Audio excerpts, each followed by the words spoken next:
喺英國夏天行山、野餐、BBQ， 好多人都試過俾蚊叮蟲咬到又紅又腫又痕。蚊、風、蟻、跳蚤，夏天真係避都避唔到啊！但係你又知唔知蚊叮蟲咬其實大致分為兩種，未受感染同埋受感染呢？大家好，我係徐藥師，英國註冊藥劑師。今集想同大家講受感染蚊叮蟲咬 （Infected Insect Bite）。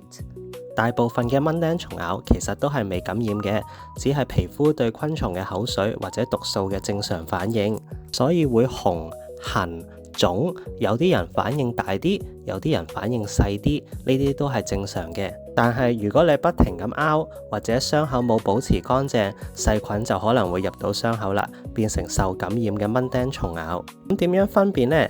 如果你見到以下嘅情況就要留意啦。紅腫嘅範圍越嚟越大，明顯向外擴散，傷口越嚟越痛，甚至開始有膿，摸落去覺得好熱，開始發燒，唔舒服。有呢啲嘅徵兆，建議盡快處理，可以去有提供 Pharmacy First 服務嘅藥房做評估。如果符合指定條件，藥劑師有機會直接提供處方藥，例如抗生素，唔使再等 GP 啦。呢個服務一般覆蓋1歲或以上，去之前可以先打去藥房問下。